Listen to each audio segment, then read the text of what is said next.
I'm in a suit as well because we don't know if Nintendo's going to sue me as well just for reporting the news, because the way these lawyers go after individuals when it comes to Nintendo's intellectual property, they don't play about. I'm scared. I'm genuinely scared. You might make a video, next thing you know, you get a cease and desist letter, and when there's millions being paid out, I don't have those type of funds. I might have to take a trip to Dante's Inferno and not come back. So the original law is that Nintendo was suing the creators of popular Switch emulator Yuzu, saying their tech illegally circumvents Nintendo software encryption and facilitates piracy, and they were seeking damages. As soon as Nintendo go after someone, I think 10 out of 10 times, they end up getting the side projects shut down, or they end up getting paid money from the individual.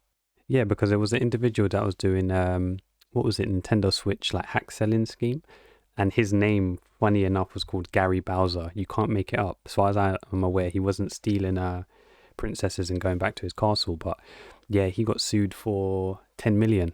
Yeah, so Mario hasn't come to save him. But that was a couple of months back, I believe. But yeah, anyway, this one was to do with the Yuzu Switch emulator. Yeah, 1 week later, Tropic Haze, the company behind Yuzu, and Nintendo have agreed to settle the case. Tropic Haze to pay Nintendo 2.4 million, sees offering Yuzu hand over the domain to Nintendo, still needs judges okay. And yeah, here's a documentation as well.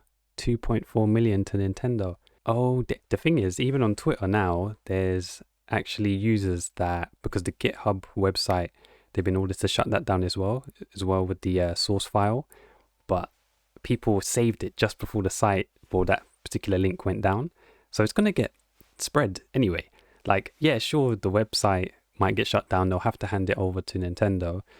But the source code, that's going to be circumventing around. So it's bizarre. The thing is, everyone's like, but emulation, man, it needs to be like, Nintendo's killing emulation. But here's the thing that I've always thought.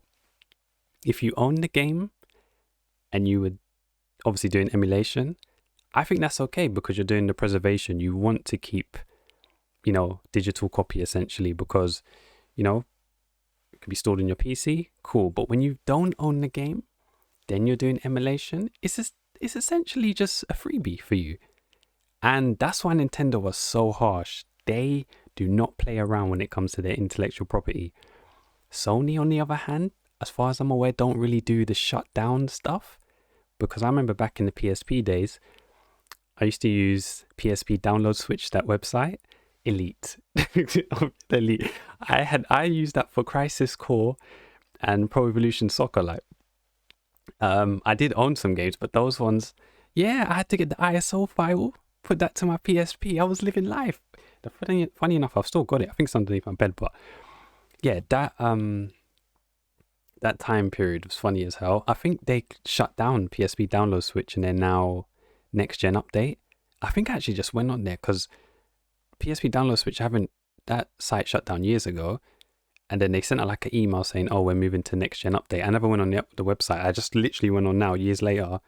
There's hardly any threads. No one's talking on there, so yeah, that site's dead now. But yeah, that time bit, I've never done any emulation with Nintendo. I've never owned any besides Game Boy. My sisters owned DS and stuff, so I never owned like a DS. I wasn't really bothered about the handheld stuff. I just had a PSP. But obviously I've owned all the Sony consoles, but I've never done like Nintendo DS emulation or even obviously Switch and whatnot. But yeah, when I was here, I was thinking the Switch stuff is the new console. We know what Nintendo's like. You're playing with fire. They flew too close to the sun and got burnt to a crisp. $2.4 million. Apparently it was settled out of court because I think if it went to court, it's going to have a bad rep for emulation. They probably would have had to pay way more in damages. They probably just thought, you know what, it's not worth the hassle. But apparently as well, correct me if I'm wrong, they had a Patreon where they were bringing in mega bucks. So all that money now is going to go to Nintendo. So it's unfortunate, but this is the way it goes with Nintendo. They don't play around at all. And it's just, I don't know whether the individuals that were behind this emulator thought, okay, cool, if we keep this behind a paywall, we'll be okay. But I'm like, you're getting guaranteed money now. It's not like where you have those open source stuff where people can donate if they want to. like even like WinRAR, you know, those type of stuff. Even OBS Studio. But yeah, it's just it's not bizarre, but I hear it from both sides. People are like, yeah, but emulation should be allowed, but Nintendo's so strict. But that's why they make like so much money. Nintendo put out games, they rarely ever have a sale. Their games can't be found anywhere else besides on their own platforms. You know, it's not gone to PC and whatnot. It's not available on Steam, not available, you know, on PlayStation or Xbox. You have to be on a Nintendo ecosystem.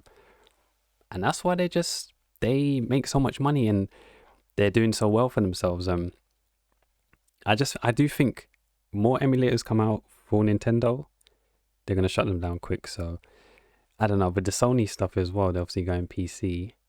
I don't know, that's what they're losing out. And Xbox as well they want to game everywhere, but just not where their own system, their own console is. So yeah, Nintendo of America. If this I saw an letter from Nintendo, I probably start hyperventilating, because I know they're just like, I think they gave them a warning before and said shut down. I'm not sure if that was a couple of months ago. Now they got to pay 2.4 mil. Long day.